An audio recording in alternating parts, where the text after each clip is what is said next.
pertanyaan yang nanti sebagai apa bahan untuk bahasan begitu ya, untuk nanti kalian akan menjawab atau mendiskusikan pertanyaan-pertanyaan yang ada gitu.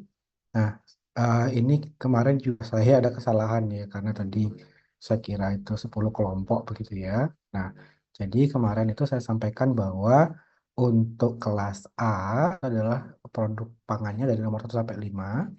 Nanti silakan mereka pilih begitu, mereka tentukan di kelompok mana mereka kemudian nanti akan produk apa. Nah, kemudian di kelas B itu nanti produknya adalah yang nomor 6 sampai 10. Jadi produk yang akan kalian diskusikan atau bahas adalah buah-buahan kaleng, mie instan, kecap manis, santan bubuk, dan juga puff sereal atau sereal puffing. Nanti silahkan kalian bagi untuk kelompoknya ya. Silahkan dibagi untuk kelompoknya. Kemudian em, kalian silahkan diskusikan. Ada 5 soal begitu ya yang perlu kalian jawab dalam diskusi kelompok, yaitu yang pertama terkait dengan spesifikasi atau karakteristik dari produk yang dipilih begitu ya. Nah, dari buah-buahan kaleng, mie instan sampai ke puff sereal. Nanti silakan tiap kelompok itu mendeskripsikan spesifikasi atau karakteristik produknya. Ini bisa menggunakan SNI jika ada SNI-nya ya. Kalian bisa menemukan SNI-nya di internet untuk membantu mendeskripsikan spesifikasi produk yang dipilih. Ya, kalian sudah pernah menggunakan SNI sebelumnya ya sebagai bahan referensi panduan untuk uh, menyusun terkait dengan karakteristik produk, kemudian juga apa adanya cemaran gitu ya, batasan cemaran gitu. Nah, ini kalian bisa gunakan SNI untuk deskripsikan spesifikasi dan karakteristik produk yang dipilih. Itu yang pertama. Yang kedua adalah faktor-faktor penyebab kerusakan penurunan mutu produk yang dipilih.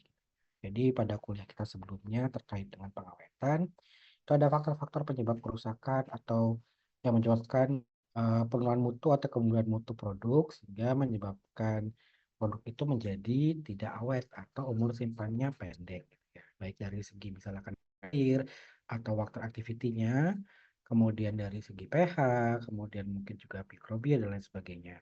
Nah, ini nanti kalian bisa jelaskan begitu ya, yang relevan atau yang terkait dengan produk yang kalian pilih. Itu yang kedua. Kemudian yang ketiga adalah penerapan konsep Hurdle Technology untuk penguatan produk. Jadi sebenarnya ini adalah uh, implementasi dari upaya untuk mengendalikan faktor-faktor penyebab kerusakan pada soal nomor 2 gitu ya. Di kuliah sebelumnya pengawetan juga sudah saya sampaikan terkait dengan teknologi itu dengan cara misalnya dengan pengaturan suhu karena kita mencoba untuk menekan pertumbuhan dengan misalnya penyimpanan pada suhu rendah atau suhu beku gitu ya. Kemudian juga pengeringan untuk menurunkan kadar water activity-nya dan lain sebagainya. Nanti bisa kalian uh, jelaskan begitu ya. Silahkan bisa menggunakan berbagai macam referensi begitu ya dari jurnal ataupun mungkin dari artikel populer begitu. Nah, tapi saran saya memang dari atau dari misalnya skripsi gitu ya untuk nanti kalian bisa menyusun bagaimana penerapan konsep Hurdle teknologi untuk pengawetan produk yang dipilih. Itu yang ketiga. Kemudian proses dalam teknologi pangan yang terlibat. Jadi kita sudah membahas beberapa proses yaitu dari pemanasan. Pemanasan itu kan ada yang menggunakan air, ada yang tanpa air begitu ya. Kemudian pendinginan itu pendinginan pembekuan, kemudian juga apa? Ada ekstrusi gitu ya dan hari ini fermentasi. Nah, nanti bisa kalian jelaskan begitu apa proses yang terlibat di apa dalam pembuatan produk tersebut gitu ya. Kalau misalnya produk-produk bakery gitu kan ada tahapan pemanasan ya, pemanasan, baking, pemanggangan itu ya. Itu sudah kita pelajari sebelumnya. Nah, silakan kalian uraikan dan faktor kritis yang perlu dikendalikan pada proses tersebut untuk mencapai spesifikasi produk yang diharapkan atau disyaratkan gitu. Misalnya produk bakery itu kan proses yang terlibat itu adalah pemanggangan atau baking. Nah, di situ faktor kritis yang perlu dikendalikan adalah pada parameter misalnya suhu, kemudian juga waktu dari proses pemanggangan, begitu ya. Kemudian eh, misalnya kalau dia secara kontinu pemanggangannya, kecepatan dari konveyornya juga perlu diperhatikan begitu. Nah, silakan nanti kalian bisa diskusikan begitu ya. Kemudian yang terakhir yang kelima adalah modifikasi pada bahan baku atau proses yang dapat disarankan untuk menghasilkan produk dengan kualitas yang lebih baik ya. Jadi em, misalnya eh, ini produk roti tawar, roti gitu ya. Kemudian kalian silahkan memberikan saran begitu perbaikan kualitas gitu ya. Atau pada bisa bisa saja pada bahan bakunya, misalnya untuk meningkatkan nilai gizinya, kemudian terigu itu bisa disubstitusi sebagian dengan misalnya tepung kedelai, kan ini untuk meningkatkan kadar proteinnya. Atau misalnya mungkin jus buah gitu ya, jus buah dalam dalam kemasan em, itu bisa dengan menggunakan metode proses cold press juice atau dia menggunakan pemanasan pada kondisi vakum sehingga bisa menjaga kualitas gizi, stabilitas gizi dan juga dari sifat organoleptiknya juga tetap terjaga, tetap menarik begitu ya diminati oleh konsumen. Jadi kalau sebuah itu kan warnanya tetap stabil gitu ya, sehingga dari penerimaan organoleptik atau sensorisnya juga akan lebih baik begitu gitu ya. Jadi ada 5 poin soal ini yang perlu kalian diskusikan dan nanti akan dipresentasikan. Kita presentasinya itu adalah pada 2 minggu terakhir sebelum kita UAS gitu ya. Kalau jadwal UAS itu belum keluar di uh, tempat saya di akun saya, tapi perkiraan adalah kalau ini 7 minggu setelah UTS itu maka presentasinya adalah pada tanggal 27 maaf, tanggal 30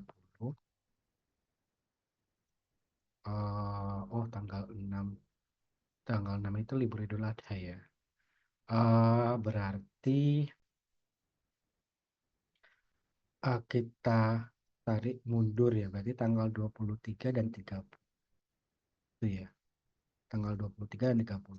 Minggu depan tuh sudah harus presentasi gitu ya. Jadi kalian punya waktu. Sebenarnya saya sampaikan ini kan hari apa ya? Selasa kalau nggak salah. Rabu ya. Kemarin saya lupa. Rabu ya. Selasa ya saya lupa. Kemudian presentasinya itu di 2 minggu terakhir. Jadi tanggal 23 dan 30 ya. 30 juga libur ya. Hmm, berarti kuliah kita tuh tinggal tanggal 23 ya. Tinggal tanggal 23. Tanggal 30-nya. Atau nanti kita cari waktu ya, 1 hari gitu. Nanti online saja. Mungkin di minggu ke 4 bulan Mei, jadi antara 26 sampai 28 atau dari tanggal 2 Juni tanggal 5 Juni ya. Gitu. Karena kita perlu memenuhi juga kait dengan jumlah presensi ya. Tuh. Seperti itu mungkin informasi awal yang bisa saya sampaikan untuk penugasan kelompok. Nah, ini kemudian di depan itu kalian sudah harus unggah ini ya, hasil diskusinya PPT-nya itu di daring ya, seperti yang sudah saya buatkan. Kemudian untuk laporannya itu nanti di minggu ke Mandarinnya itu di saya lupa tanggal 26 tanggal berapa ya. Tuh. Nanti saya cek lagi, tapi itu di minggu terakhir kuliah kayaknya, kan minggu ke 4 Mei. Nanti saya cek cek lagi ya. Seperti itu, kira-kira ada pertanyaan terkait dengan penugasan?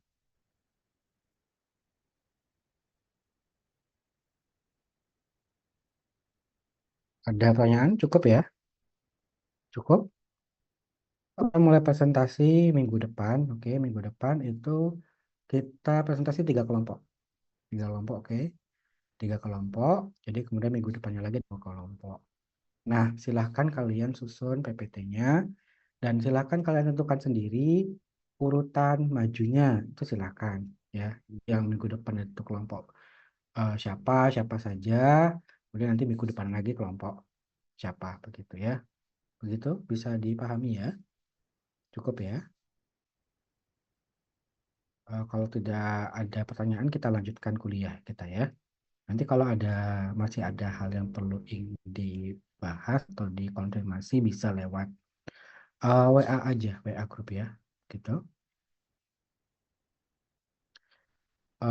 Baik, kemudian untuk kuliah kita ya, hmm, bentar,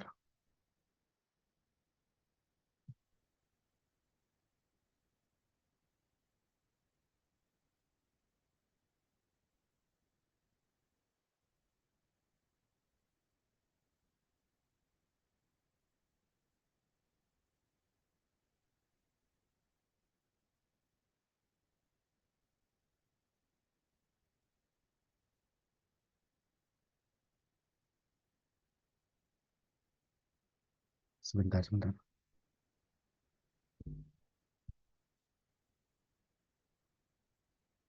Tes, kalau sekarang sudah lebih jelas belum? Kalau sekarang.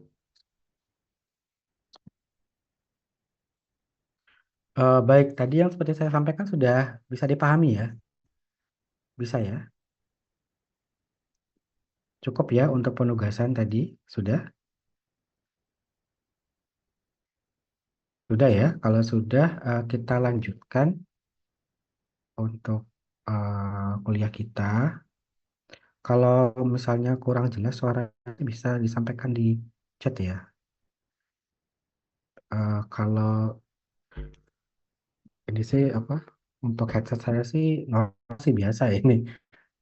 Eh, ya, nanti kalau ada itu. Baik, kita mulai ya.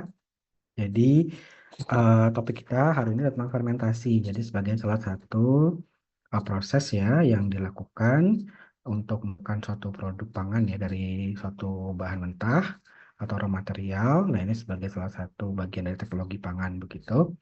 Nah, kalau mungkin sudah sangat familiar sekali dengan fermentasi gitu ya, sudah sangat familiar. Produk-produknya pun juga sudah banyak dikonsumsi gitu ya. Mulai dari yang istilahnya sangat tradisional seperti pembuatan tempe gitu ya, tempe, tape, kemudian ada tempe, ada ah, oncom, oncom, kan ada tempe bongkrek juga begitu ya. Nah, em, gembus, gembus gitu ya, tempe gembus. Nah, sampai ke yang dia itu produk-produk apa komersil yang apa menggunakan teknologi yang atas apa kompleks gitu misalnya yogurt atau keju gitu ya.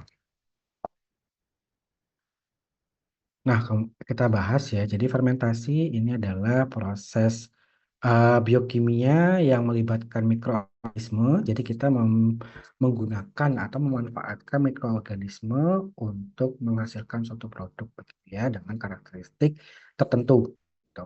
Seperti bakteri, hamir atau yeast atau kapang, mold gitu ya, jamur dalam mengubah bahan organik terutama karbohidrat itu menjadi produk akhir tertentu seperti asam, alkohol, atau gas dalam kondisi anaerob. Jadi umumnya memang kegiatan fermentasi itu anaerob, tapi fermentasi juga bisa terjadi secara aerob atau dia memerlukan udara gitu ya. Bisa jadi juga aerobnya sifatnya mikro aerofilik atau dia butuh udara dalam jumlah yang sedikit gitu ya. Artinya, yang sebagai kunci utama adalah keywordnya adalah kita menggunakan bantuan dari mikroorganisme atau mikrobia untuk mengubah bahan organik atau raw material, bahan pangan begitu menjadi satu produk yang memiliki karakteristik tertentu begitu ya. Dari segi organoleptiknya, sifat kimianya, sifat teksturalnya begitu. Kemudian beberapa tujuan fermentasi pangan itu adalah salah satu cara kita untuk mengawetkan makanan.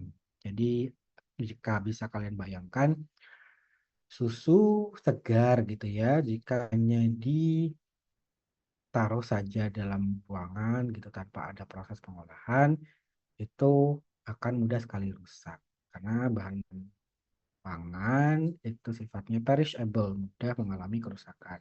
Ketika diubah jadi yogurt, itu kan dia akan lebih panjang umur simpannya gitu ya, dan memiliki nilai ekonomi yang lebih tinggi pula begitu ya.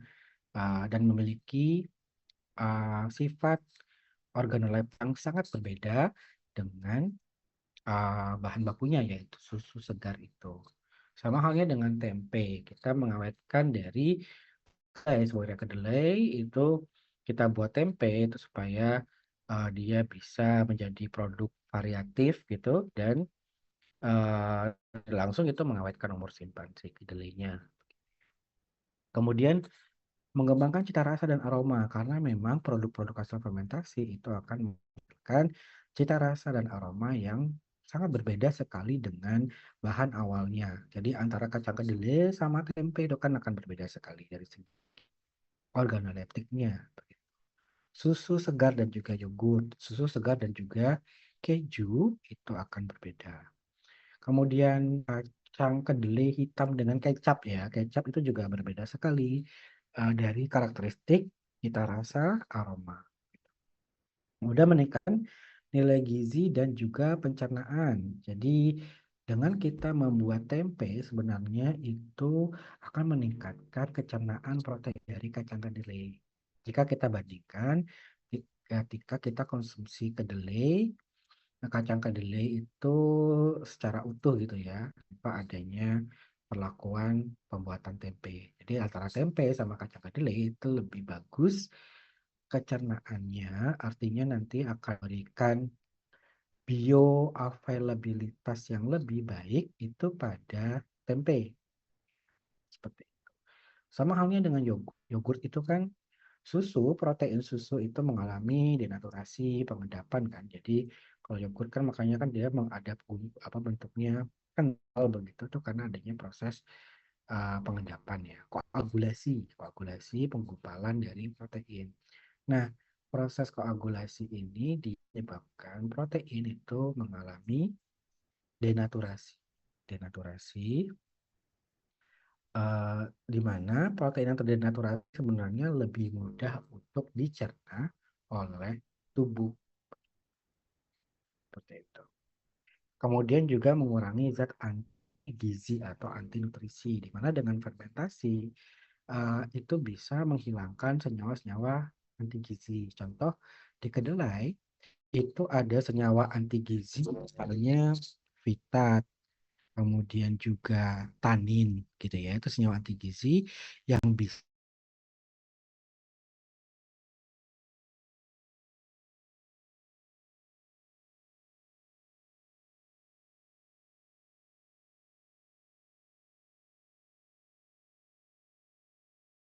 kegiatan atau aktivitas mikroorganisme yaitu dari jamur ya, Rhizopus oryzae atau Rhizopus oligosporus itu bisa memutus ikatan dari eh, apa senyawa anti gizi dan eh, mineral misalnya gitu. Gitu. Atau bisa malah mendegradasi senyawa anti gizi. Sehingga kalau kita bandingkan senyawa anti gizi pada kacang kedelai itu akan lebih tinggi dibandingkan pada tempe ya. Kemudian fermentis kalau dari asal muasal katanya gitu ya, itu dari bahasa Latin fervers artinya to boil atau mendidihkan gitu ya atau merebus. Jadi kalau kita merebus itu kan airnya akan muncul seperti buih-buih gitu ya. atau gelembung-gelembung. Nah, sebenarnya gelembung-gelembung ini bukan kalau dalam fermentasi itu adalah dari produksi gas CO2 gitu ya. Jadi seakan-akan dia seperti mendidih gitu ya. Makanya dia dari asal muasalnya itu dari ini to boil gitu ya, untuk mendidihkan.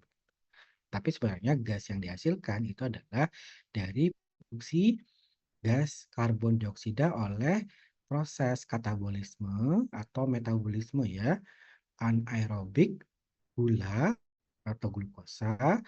eh, Kalau awalnya ini dalam ekstrak buah ya, jadi awalnya itu secara muasal dari ekstrak buah itu yang kemudian difermentasi begitu oleh mikrobia, kemudian nanti akan menghasilkan gas CO2 gitu atau karbon dioksida. Nah, mungkin kalau kalian ingat-ingat kembali terkait dengan biokimia ya, biokimia. Jadi kalau metabolisme pada jalur aerobik dari glukosa itu nanti bisa akan menghasilkan uh, senyawa yang lebih sederhana begitu ya, menjadi piruvat, kemudian nanti menjadi asetil-CoA.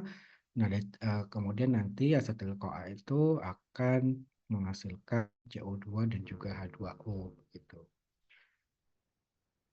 Di mana oksigen ini kan kalau kita perlukan untuk di aerobik itu sebagai aksep elektron terakhir pada siklus asam sitrat atau siklus Krebs. Nah, di tiap tahapan perubahan ini nanti akan dihasilkan ATP begitu ya, atau adenosin trifosfat sebagai senyawa berenergi tinggi. Nah, pada kondisi anaerob itu fermentasi ya, kegiatan aktivitas fermentasi. Di sini terjadi perubahan juga dari glukosa menjadi senyawa yang lebih sederhana, tetapi produknya itu bisa berupa etanol begitu ya atau asam laktat begitu, dan jumlah ATP yang dihasilkan pun juga lebih rendah dibandingkan pada kondisi aerobik. Jadi produk-produk hasil fermentasi itu bisa nanti dihasilkan etanol, asam asetat, kemudian laktat dan lain sebagainya. Itu sebagai produk yang dihasilkan ini merupakan metabolit sebenarnya. Metabolit. Jadi kan metabolisme. Nah, hasil proses metabolisme itu namanya metabolit dari si mikroorganisme gitu. Nah, kemudian kalau kita lihat peranan mikrobia dalam industri fermentasi, ini ada banyak sekali mikrobia yang kita manfaatkan gitu ya, yang kita gunakan untuk menghasilkan berbagai jenis produk baik itu sifatnya non pangan ataupun pangan begitu ya. Misalnya etanol, etanol pun nanti bisa untuk yang pangan atau non pangan begitu ya. Etanol itu dari fermentasi glukosa begitu ya. Itu dari yang biasanya kita menggunakan yeast, yaitu Saccharomyces cerevisiae. Yeast ini yang kita gunakan untuk mengembangkan adonan kue, ya adonan roti, maaf roti. Gitu. Nah, di sini Saccharomyces cerevisiae itu nanti bisa menghasilkan metabolitnya berupa etanol yang kemudian kita bisa manfaatkan. Kemudian etanol pun juga bisa dihasilkan dari substratnya itu berupa laktosa, yaitu dari hasil aktivitas mikrobia Cluveromyces fragilis ini. Kemudian ada beberapa bakteri juga yang nanti bisa menghasilkan bakteri dan juga yeast ya, jamur yang bisa menghasilkan enzim. Enzim misalnya Aspergillus, Bacillus mucor. Nah, ini bisa menghasilkan berbagai macam jenis enzim. Enzim itu bisa yang sifat proteolitik atau yang bisa menghidrolisis protein, atau enzim yang bisa menghidrolisis karbohidrat dan turunannya, kemudian hidrolisis lemak dan lain sebagainya. Gitu. Kemudian asam amino itu juga bisa diproduksi ya dari proses fermentasi oleh beberapa jenis bakteri gitu. Jadi kalau misalnya pada industri MSG, monosodium glutamat, penyedap rasa, itu kita menggunakan substrat tertentu gitu ya. Bisa dari misalnya tetes tebu atau molase ya, tetes tebu atau molase. Itu kemudian nanti akan difermentasi oleh bakteri Corynebacterium glutamicum ini yang nanti akan bisa menghasilkan asam glutama. Nah, kemudian asam organik, misalnya asam sitrat, itu bisa dihasilkan oleh Aspergillus niger. Kemudian asam asetat, cuka ya. Cuka yang kita gunakan itu dari uh, proses fermentasi oleh Acetobacter. Kemudian antibiotik yang minum ketika sakit gitu ya.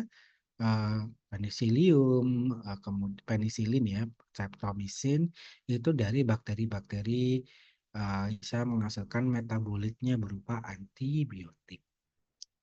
Kemudian yogurt ini sebagai produk pangan ini biasanya menggunakan bakteri dari kelompok Lactobacillus ya. Jadi kelompok bakteri asam laktat, Lactobacillus dan juga Streptococcus thermophilus. Beberapa juga kalau itu bisa ditambahkan bakteri yang sifatnya dia probiotik.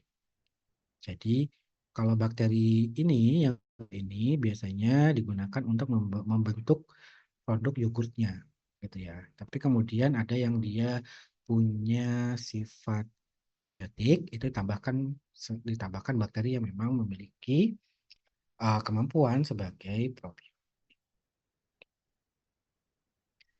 Nah, kemudian pemanfaatan dari mikrobia pada fermentasi ada juga banyak ya jenis dari mikrobia yang bisa gunakan untuk dairy produk.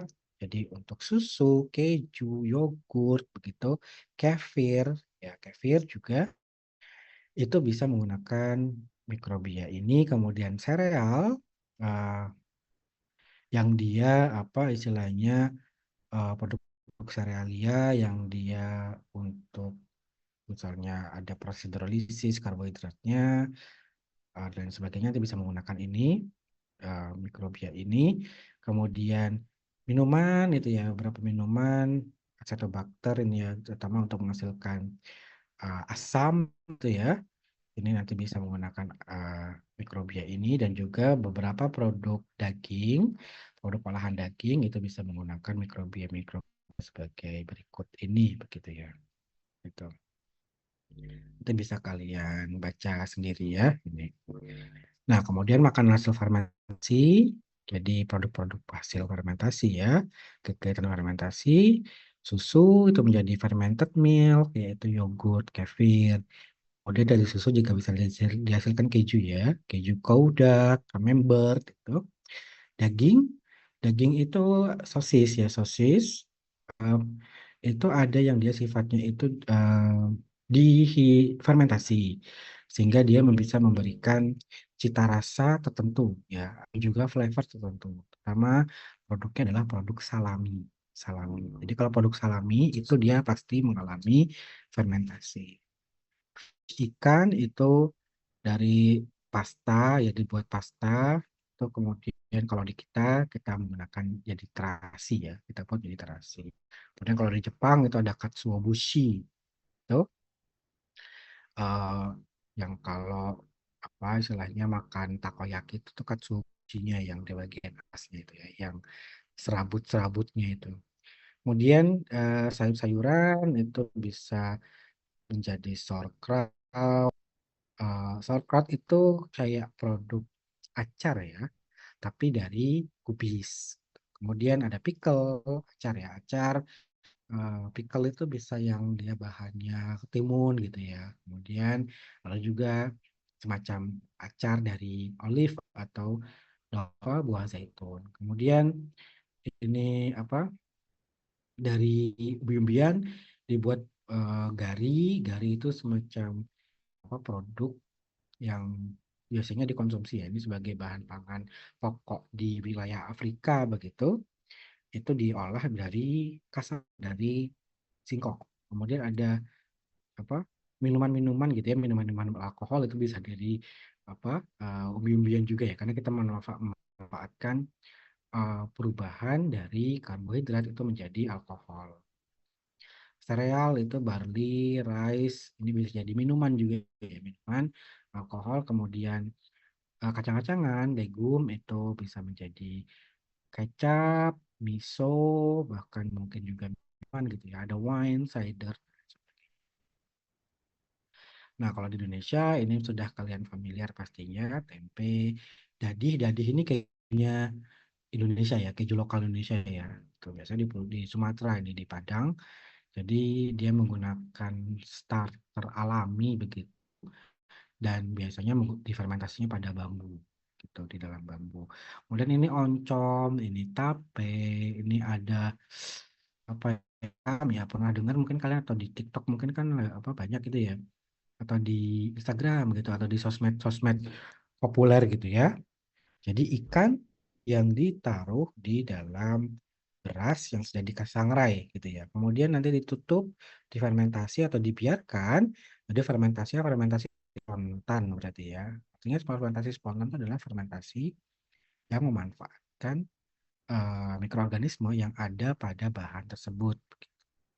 Nah, kemudian nanti setelah beberapa waktu, kemudian bisa diolah jadi dimasak, digoreng gitu ya, atau dibuat berbagai macam tangan, dan dia memiliki cita rasa yang khas spesifik hasil fermentasi. Jadi ada rasa asamnya dan juga muncul aroma itu yang juga spesifik khas begitu ya. Dan ini ada brem ini dari tape ya, kemudian ini juga dadi sebenarnya, dan terasi ini ya.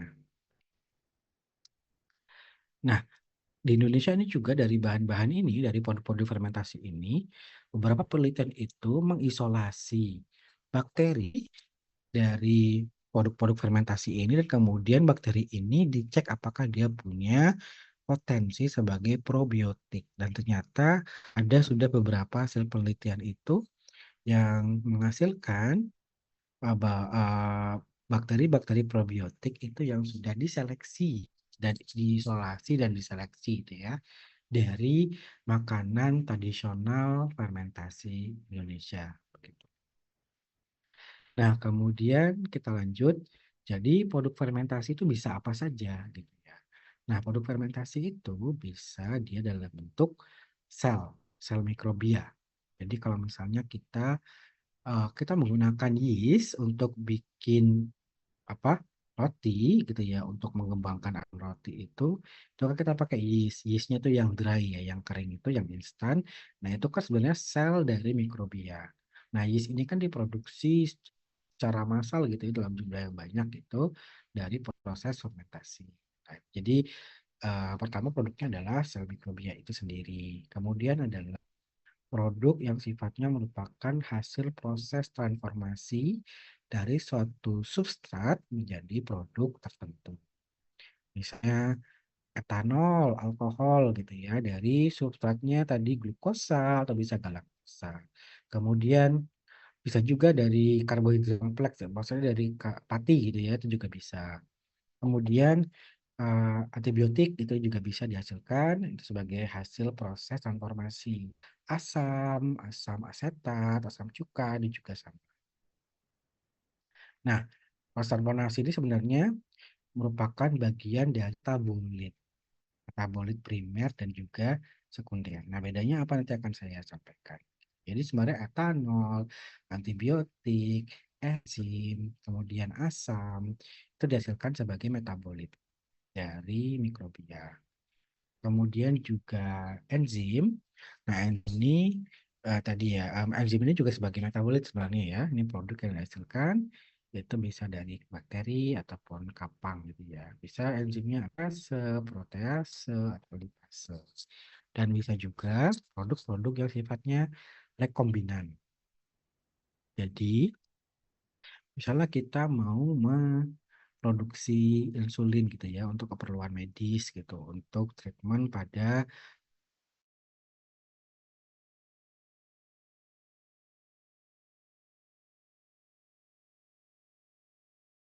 pasien diabetes mellitus tipe 2. Nah, ini kan perlu diproduksi dalam jumlah yang banyak.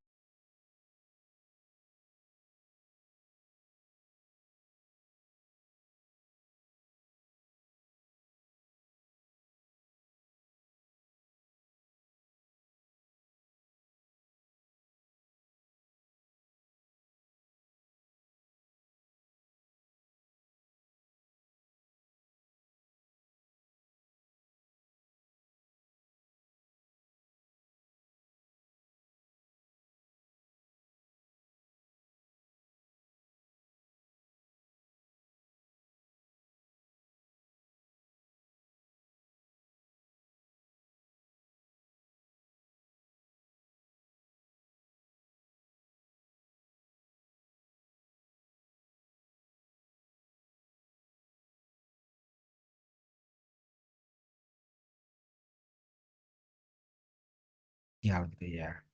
Jadi dia apa doubling ya, menggandakan diri gitu ya, sehingga kita bisa nanti prediksi dengan waktu generasi ya. Jadi waktu generasi itu waktu diperlukan untuk membelah diri begitu, untuk memperbanyak diri. Karena kita bisa apa istilahnya prediksi berapa sih jumlah sel mikrobia tersebut gitu. Sebagai contoh di sini em, sini dari waktu setengah jam itu dari jumlah satu itu bisa menjadi 2 sel.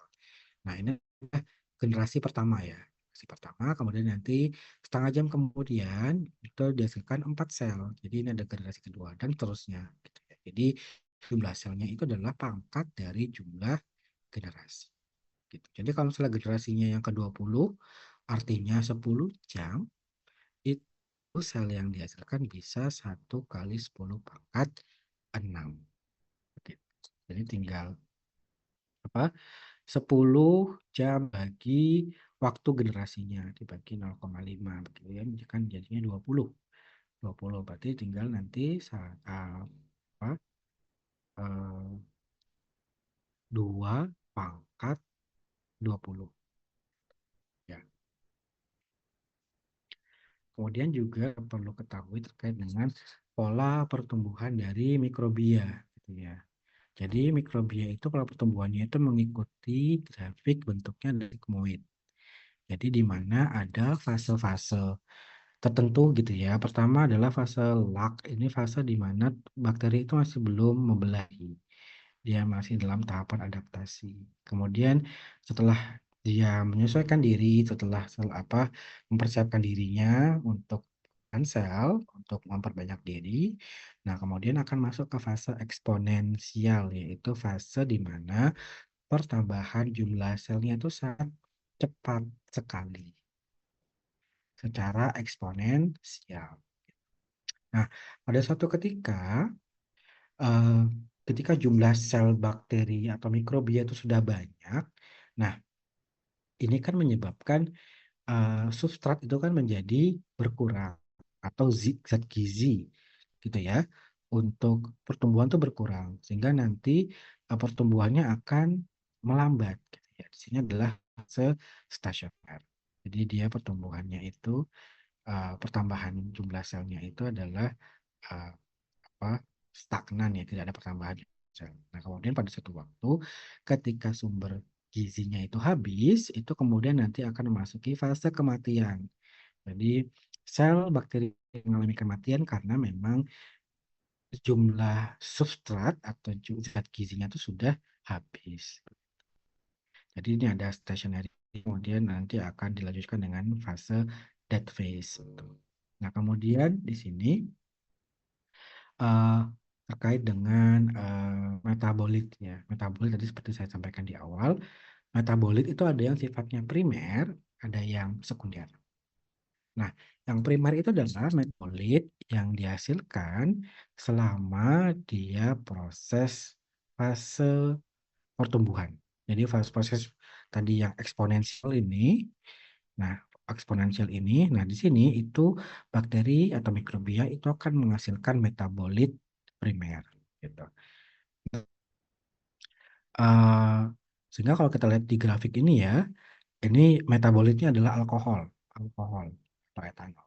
Nah, di sini pertambahan jumlah etanol atau produksi jumlah etanol itu akan meningkat seiring dengan meningkatnya jumlah dari sel bakteri gitu. Dan kita lihat juga bahwa penggunaan substrat ini sebagai sumber apa gizinya ya, ini sebagai sumber sumber untuk sumber gizinya. Nah, ini akan menurun gitu ya, akan menurun. Karena ini akan substratnya ini dia akan digunakan oleh bakteri itu untuk pertumbuhan, untuk memperbanyak diri, kemudian juga untuk menghasilkan metabolit. Sehingga kalau dia metabolit primer itu dia akan paralel dengan pertumbuhan si bakterinya gitu. Biasanya juga metabolit ini dia bisa juga digunakan sebagai ini merupakan bagian dari metabolisme energinya. Jadi kan apa ya metabolisme katabolisme anaerob ya. Kemudian metabolit sekunder itu di mana diproduksi setelah sel itu dia mengalami fase stasioner. Jadi ketika jumlah selnya itu tetap begitu ya. Nah ini dia, sel itu akan menghasilkan metabolit juga ya. Nah ini namanya metabolit sekunder. Ya, sekunder. Jadi substrat ini digunakan untuk menghasilkan metabolit eh, sekunder gitu ya. Kita lihat di sini eh, contohnya adalah penisilin. Ini merupakan antibiotik ya, antibiotik. Nah, kita lihat di sini penisilin dia akan naik jumlahnya ketika sel itu berada fase stasioner ya. Ini dia akan meningkat jumlahnya pada fase stasioner. Kalau kita bandingkan dengan yang primer, dia akan sejalan ya, paralel dengan pertumbuhan si pertambahan jumlah sel. Tapi kalau di sekunder itu dia ketika sel itu berada pada fase stasioner, itu baru akan dihasilkan eh, metabolit sekundernya gitu. Di sini dalam hal ini adalah penisilin yaitu antibiotik ini sebagai em, produk ya, produk yang dihasilkan. Nah, kita lihat bahwa metabolit sekunder itu akan dihasilkan ketika jumlah substratnya itu berada pada konsentrasi yang rendah. Jadi ketika konsentrasi substrat itu masih tinggi, itu tidak akan dihasilkan metabolit sekunder. Kalau masih tinggi itu primer ya ini ya, primer.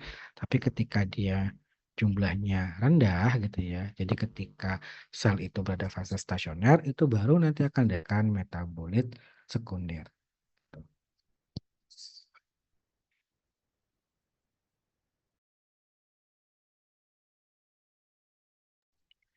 Baik, kita lanjutkan. Kemudian ini adalah skema proses fermentasi ya. Nah, jadi pada intinya kita perlu menyiapkan kulturnya, medianya dulu, gitu ya. Medianya kita siapkan, kemudian nanti ini ya medianya. Kemudian kulturnya itu adalah mikrobianya atau bakterinya, itu kita tambahkan, kita masukkan ke media. Nah, ini kita mulai pada skala yang kecil dulu, gitu ya, pada skala yang kecil. Ini di mana kita siapkan dulu semacam starternya ya atau biangnya istilahnya begitu ya kita siapkan. Nah, ketika ini sudah ready, siap begitu ya. Nah, ini kita bisa masukkan ke fermenter yang lebih besar begitu ya. Nanti untuk produksi metabolit dalam jumlah yang lebih besar pula. Begitu. Karena untuk keperluan industri pasti kita perlu skala eh, fermentasi yang besar sehingga kita butuh fermentor atau alat yang untuk fermentasi itu yang besar pula. Jadi implikasinya apa ketika fermentornya itu besar? Maka implikasinya adalah jumlah medianya juga lebih banyak. Ya, kemudian kita perlu jumlah uh, starter mikrobia bakterinya juga dalam jumlah yang sesuai. Begitu ya. Gitu. Kemudian juga nanti ada implikasinya adalah kita perlu adanya proses-proses tambahan untuk menstabilkan kondisi apa fermentasi. Jadi kalau di fermentasi kalau misalnya dia pakai tabung Erlenmeyer gitu ya, itu kan kita memang perlu adanya pengadukan kan kita bisa goyang-goyang gitu ya, kita gojok lah apa istilahnya kita goyang gitu ya tabung Erlenmeyernya. Tetapi pada fermentor besar gitu ya, yang memang kapasitasnya besar, itu kan kita perlu kan upaya untuk mengadukan gitu ya. Di situ nanti harus ada pengadukan atau agitasi. Kemudian juga mungkin akan ada buih, kemudian juga kita perlu memastikan bahwa oksigennya juga harus bisa distribusi dengan baik, sehingga perlu ada aerasi, aerasi ya. Kemudian juga harus ada eh, ini pengadukan gitu ya, pengadukan. Kemudian juga pengaturan suhu, karena bisa jadi ada peningkatan suhu kan, peningkatan suhu. Nah, kita juga supaya suhunya itu pada kondisi pertumbuhan optimal si bakteri atau mikrobia. Makanya kita perlu nanti ada pengaturan suhu termostat. Nanti bisa dihasilkan sel ini menjadi biomasa yang kita bisa gunakan, contoh misalnya yeast atau ragi. Kemudian bisa juga kita ambil medianya atau supernatannya yang sudah bebas dari sel. Nah, nanti ini kita akan lakukan ekstraksi, purifikasi sesuai dengan target produknya apa. Jadi kalau targetnya enzim, maka nanti ya kita lakukan ekstraksi, purifikasi enzim. Kalau targetnya etanol, ya kita nanti akan itu apa? Ekstraksi apa? Purifikasi begitu ya. Seperti itu. Kemudian apa? Ini sama tadi ya, dari media itu, media untuk pertumbuhan itu nanti bisa dihasilkan sel dan juga metabolit. Metabolitnya itu tadi misalnya etanol, asam asetat, enzim, dan lain sebagainya. Ya. Dan kita perlu tahu bahwa kepandasan mikrobia itu adalah memerlukan air, sumber energi ya dari karbon, nitrogen gitu. Sehingga kita perlu pilih sumber karbonnya itu apa. Misal dari karbohidrat apa, kemudian sumber nitrogennya apa. Misal dari hidrolisat protein apa, atau dia menggunakan misalnya em, bahan protein hewani tertentu gitu ya, atau protein nabati tertentu gitu ya. Memang dia sumber nitrogen. Kemudian mineral, vitamin, dan lain sebagainya. Ya. Untuk yang aerobik maka kita perlu adanya oksigen sehingga nanti ada proses aerasi ya, aerasi. Nah, ini contoh nih ya, fermentor ya. Jadi besar memang volumenya gitu ya. Jadi untuk bikin apa misalnya wine, minuman alkohol, kemudian kecap gitu ya. Nah, ini yogurt begitu. Itu perlu fermentor ya. Alatnya fermentor. Nah, ini di fermentor ini dia dilengkapi dengan komponen-komponen untuk menjaga proses fermentasi itu tetap stabil gitu ya atau terkendali. Contohnya adalah kita memerlukan misalnya ada pH sensor, jadi untuk memantau perubahan pH. Kemudian kita perlu adanya untuk oksigen untuk mengetahui berapa sih kadar oksigen terlarut. Apakah kita perlu aerasi? Apakah kita perlu menambah jumlah oksigen saat aerasi gitu ya. Kemudian agitator, ini pengaduk mengaduk gitu ya. Kita lakukan mengadukan supaya proses fermentasinya itu supaya prosesnya homogen gitu ya, apa hasilnya homogen nanti dan apa eh, nanti sesuai dengan apa harapan di target produknya apa gitu. Kemudian kalau misalnya dia muncul busa, itu kita perlu adanya antifoam. Kemudian juga kalau misalnya ternyata ada perubahan pH, nah tetapi perubahan pH itu menyebabkan si mikrobia menjadi tidak aktif atau terhambat pertumbuhannya, maka kita perlu atur asamannya dengan kita menambahkan basa atau kita menambahkan asam. Seperti itu ya. Kemudian, nah itu terkait dengan oksigen, maka untuk fermentasi menggunakan mikrobia aerobik itu akan memerlukan oksigen terlarut dalam media fermentasinya, gitu ya. Nah, oksigen ini kita bisa supply melalui proses aerasi, di mana transfer oksigennya itu dia dari gas ke gas liquid interface, jadi bagian muka antar muka dari fase gas sama fase liquid gitu ya. Jadi selain permukaan medianya lah gitu atau permukaan cairannya. Kemudian gas ini dia akan didistribusikan atau transfer sepanjang cairan gitu ya. Dan kalau bisa kalian bayangkan ngasih aerator gitu ya ke air kolam ikan gitu ya. Kemudian transfer dari cairan itu menuju ke mikrobianya nanti akan dimanfaatkan oleh mikrobia tersebut untuk proses metabolisme.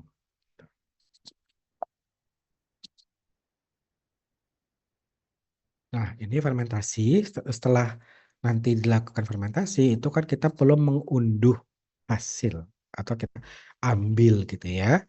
Nah, itu produknya itu bisa sel gitu ya, sel. Nah, atau bisa metabolitnya. Metabolitnya itu bisa ada dua jenis, yaitu metabolit yang dia sifatnya berada di dalam Misalnya ada enzim, kita pengen enzim ya. Enzim, nah enzimnya ternyata diproduksinya di dalam sel, bukan di luar sel. Maka untuk kita bisa ngunduh, kita ambil enzimnya dengan cara kita ambil selnya juga. Kita ambil selnya dulu, selnya itu dihidrolisis, dipecah gitu ya. Dipecah supaya nanti isi selnya keluar. Karena isi selnya kan tadi mengandung enzim. Nah, dari isi selnya nanti kemudian baru akan dipurifikasi nanti untuk kita mendapatkan atau memperoleh target enzimnya gitu ya. Kalau seluler malah gampang. Kalau dia metabolitnya ekstraseluler artinya dia dihasilkan keluar dari sel gitu. Jadi dia berada di media. Jadi tinggal ambil medianya aja, kemudian nanti baru dilakukan purifikasi, ekstraksi dan purifikasi. Gitu.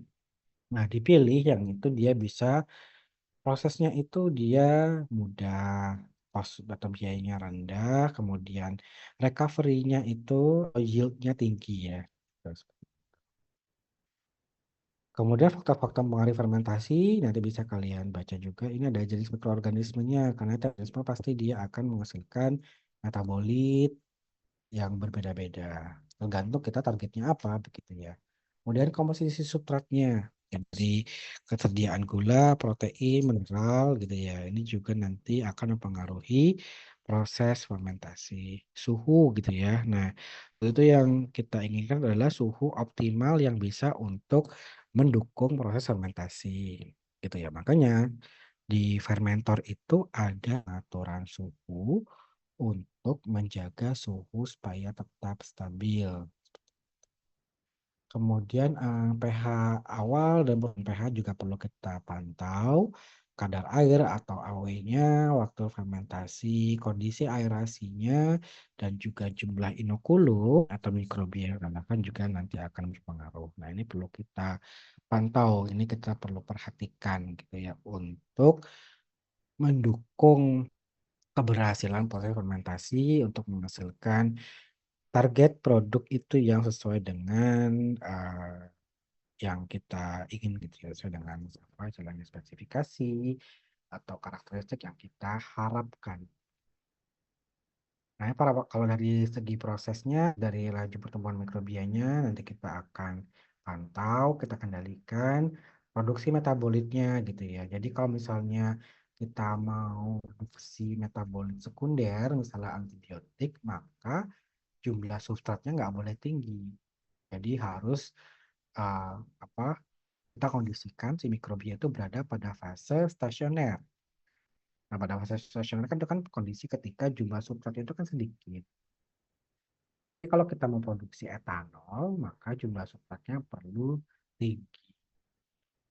Kemudian pH produk akhir, nanti misalnya yogurt, itu dia pH-nya yang diinginkan adalah pH 4,5 misalnya. Maka nanti kita perlu uh, kendalikan proses itu supaya nanti pH akhirnya adalah sekitar 4,5. Jangan sampai terlalu asam atau dia pH-nya masih tinggi gitu ya. Karena pH itu nanti akan mempengaruhi aroma dan cita rasa dari produk, kemudian juga sifat teksturalnya. Itu. Kemudian kestabilan dan keamanan mikrobiologisnya juga nanti perlu perhatikan gitu ya. Jangan sampai mikrobia yang digunakan, kultur yang digunakan itu dia secara genetik itu bisa mengatasi atau nanti bisa yang tidak stabil ya, kemudian ketika itu dikonsumsi kan kalau yogurt itu kan bakterinya juga kita harus konsumsi kan itu nanti malah bisa membahayakan kesehatan. Nah, ini parameter fermenter, contoh-contoh parameternya misalnya suhu, kemudian pH dan waktu fermentasi nanti bisa kalian baca untuk produk-produk yogurt, tempe, tape, kecap, yang bisa kalian baca ya, bisa kalian lihat. Nah, proses fermentasi itu yang kita harapkan adalah fermentasi terkontrol atau terkendali, yaitu kita menggunakan fermentor atau bioreaktor. Itu ya tadi yang besar itu ya. Sehingga kita perlu adanya kontrol dari suhu, pH, kemudian juga aerasi. Kemudian untuk fermentasi itu bisa kita lakukan secara batch, kemudian feed batch, dan continuous. Apa sih itu? Nanti akan saya jelaskan setelah ini. Kemudian fermentasi itu kita bisa menggunakan fermentasi solid state. Jadi medianya itu padat gitu ya. Contoh kayak bikin tempe itu kan medianya padat gitu ya. Bikin tempe, tape itu kan medianya padat. Nah, ada juga dia menggunakan media yang cair. Jadi submerge itu artinya si bakterinya itu kayak terendam gitu ya. Kayak tenggelam istilahnya begitu. Karena menggunakan medianya cair. Tadi misalnya kalau kita mau bikin yogurt, kalau kita mau bikin minuman-minuman alkohol begitu ya. Nah, itu menggunakan submerge fermentation. Nah, kita bahas. Jadi fermentasi terkontrol itu yang memang dalam sistem tertutup terkendali seperti bioreaktor dan juga fermentor dengan pengendalian ketat pada kondisi prosesnya, kondisi operasinya supaya hasilnya itu dia konsisten. Begitu kemudian juga dari segi hygiene-nya juga terpenuhi dan juga dihasilkan yield atau jumlah yang optimal. Ya. Nah, sehingga parameter yang perlu dikontrol itu suhu, pH, aerasi, dan juga agitasi. Ini seperti yang saya sampaikan sebelumnya. Ya. Kemudian model fermentasi itu bisa tadi saya sampaikan bisa batch, bisa feed, feed batch, bisa continue. Nah, kalau fermentasi batch itu apa? Jadi pada fermentasi batch itu semua komponen untuk fermentasi, jadi mulai dari substratnya, inokulumnya atau si bakterinya atau mikrobianya itu dimasukkan di awal. Kemudian setelah semua bahan-bahan yang diperlukan itu dimasukkan, itu kemudian ditutup dan diproses. Ya. Jadi diproses, difermentasi misalnya selama 48 jam seperti itu. Tidak ada penambahan atau pengeluaran produk selama fermentasi. Berlangsung kecuali gas. Kalau gas kan bisa nanti dikeluarkan melalui ada channel saluran untuk outlet pengeluaran gas gitu ya. Nah, kemudian proses itu selesai setelah waktu tertentu atau setelah waktu yang dipersyaratkan. Lalu produk akan dipanen. Nah, jadi setelahnya masukin semua bahan-bahannya, proses, terus selesai baru nanti diambil produknya. Itu yang batch. Kemudian ada juga yang feed fat batch ya. Fat batch itu artinya adalah dia itu di awal itu adalah batch. Jadi substratnya ditambahkan, inokulumnya ditambahkan gitu ya di awal gitu ya. Nah, kemudian tetapi pada fat batch itu adalah substrat itu ditambahkan bertahap selama proses. Ya. Jadi nanti volumenya kalau kita bandingkan dengan batch itu akan lebih banyak pada fat batch gitu ya. Karena dia ada penambahan secara apa kontinu gitu ya, terus menerus dari substrat gitu ya, substrat eh, dari substratnya ke dalam si fermentor. Tambahkan secara bertahap lah gitu ya selama proses. Tetapi produknya nanti akan diambil itu di akhir. Jadi setelah selesai fermentasi, tadi setelah 48 jam, baru produknya diambil. Nah, tapi selama 8 jam itu, si substrat itu akan ditambahkan secara bertahap. Betul. Nah, culture-nya, kulturnya ini, yang cair ini, itu diberi penambahan media secara berkelanjutan atau bertahap tanpa kita mengambil cairannya. Jadi tanpa itu kita ambil gitu ya. Jadi tetap dia sistemnya tertutup gitu ya, nggak ada ya, nggak ada cairan yang keluar. Jadi hanya masuk saja cairannya. Ini adalah hanya untuk mencegah penumpukan substrat yang dapat menghambat mikrobia. Jadi misalnya tadi kita mau pada apa eh, kita mau metabolitnya itu adalah metabolit sekunder. Kita mau menghasilkan enzim atau kita mau menghasilkan antibiotik. Itu kan pada kondisi di mana si mikrobia itu pada fase stasioner. Jadi pada kondisi di mana substratnya itu dia konsentrasinya rendah. Nah, ini bisa menggunakan fermentasi model fat batch ini, yaitu kita kondisikan supaya si konsentrasinya itu tetap rendah. terus gitu. Konsentrasi sitratnya itu tetap rendah. Jadi contoh konsentrasi glukosanya itu tetap rendah. Kalau yang batch itu kan di awal kan ya tinggi konsentrasinya. Kemudian suatu waktu, kemudian seiring berjalannya waktu, mikrobia akan menggunakan si glukosa itu sampai nanti habis glukosanya. Nah, ini tadi seperti saya sampaikan ya, awalnya dijalankan modenya batch, kemudian nanti dilanjutkan dengan pemberian media secara bertahap, gitu ya. Jadi medianya itu nanti ditambahkan secara bertahap. Nah, larutan substratnya itu nanti bisa sifatnya pekat gitu ya, yang ditambahkan atau dia konsentrasinya sama gitu. Nanti tinggal diatur aja lalu alirnya. Ini khususnya untuk produksi asam amino, enzim, antibiotik juga. Nah, ini yang ketiga adalah model kontinu, di mana substrat yang segar atau substrat baru itu terus-menerus tambahkan ke dalam fermentor dan produknya itu atau cairan ini, cairan fermentasinya ini itu diambil terus-menerus dari fermentor. Jadi ada apa bahan yang masuk gitu ya, dan juga ada bahan yang keluar secara kontinu atau terus-menerus gitu. Sehingga dengan flow rate yang sama itu nanti akan menghasilkan kondisi steady state ya, steady state. Nah, ini cocok untuk proses jangka panjang dan juga skala industri. Contohnya adalah kalau kita memproduksi etanol itu bisa pakai model fermentasi yang kontinu ini. Tuh. Kemudian ini perbandingannya ya dari batch sama yang continue. Nah, kita lihat di sini, kalau yang batch itu nanti volume fermentasinya, cairan fermentasinya itu akan tetap, ya. Kemudian di sini akan ada pertambahan jumlah mikrobia dan ada penurunan jumlah substrat yang bertahap gitu ya. Nah, pada fat batch itu nanti di sini akan ada penambahan volume dari si cairan fermentasi.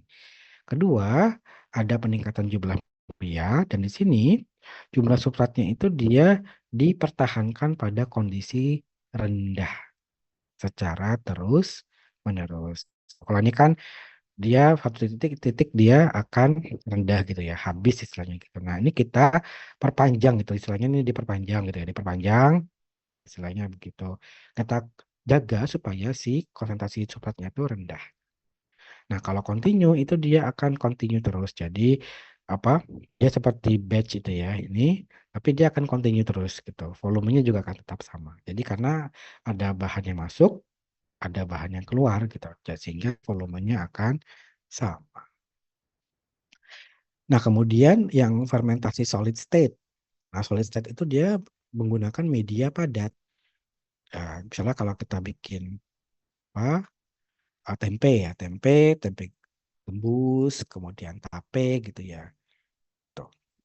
Nah, ini produk-produknya yang bisa kalian baca. Kemudian karakteristik dari fermentasi solid state atau solid state fermentation itu dia tanpa atau minim air bebas. Jadi memang kan dia bahannya itu air bebasnya rendah ya. Dibandingkan kalau kita pakai cairan gitu ya. Kemudian umumnya aerobik, dia membutuhkan oksigen. Dan ini cocok juga untuk pemanfaatan limbah pertanian. Misalnya kita mau manfaatkan limbah apa produk samping dari apa misalnya apa misalnya dari apa tebu gitu ya atau dari buah-buahan gitu untuk nanti dihasilkan misalnya etanol dan lain sebagainya. Ini cocok seperti ini. Nah, yang kedua itu yang submerge. Jadi yang fermentasi kita menggunakan media air ya. Nah, di sini mikrobianya itu dia tumbuh dan berkembang dalam si larutan medianya yang mengandung nutrien. Kita bisa menggunakan molase, molase itu tetes tebu ya. Kemudian whey itu merupakan fraksi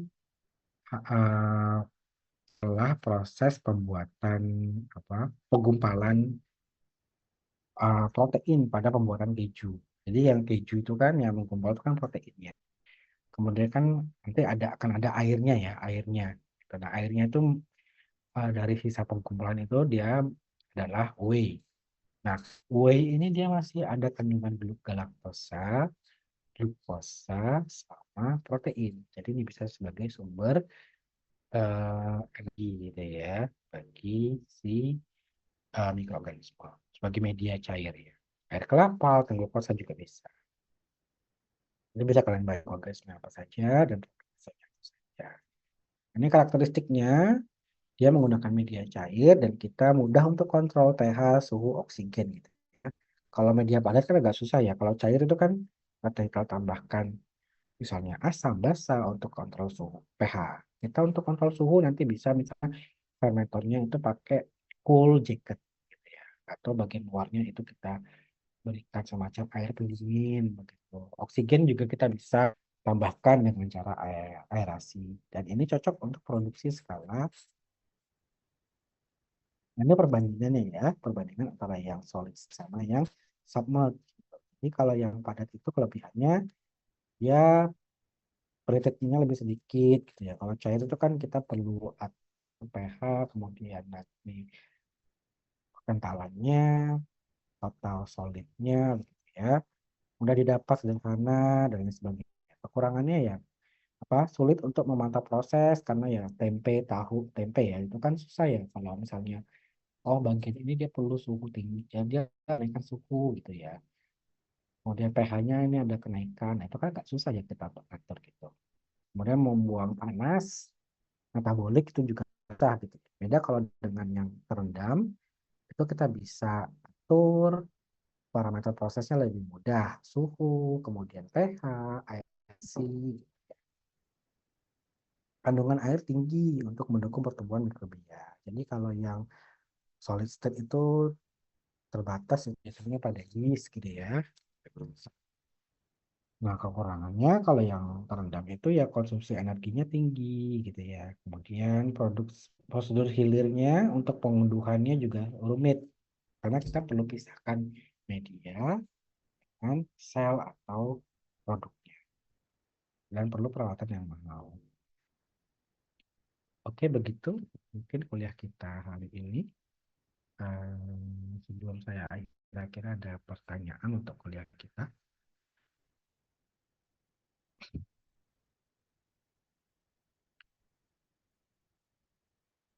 Sudah cukup? Kalau tidak ada pertanyaan, kita cukupkan ya. Minggu depan kita mulai presentasi ya. Kan kalian tentukan jadwalnya gitu ya. Kelompok mana nih yang maju dan minggu depan itu 3 kelompok. Gitu ya. Minggu depan 3 kelompok, silakan kalian nanti atur sendiri. Gitu ya. Tuh, satu kelompok kira-kira maksimal 15 menit. Gitu ya.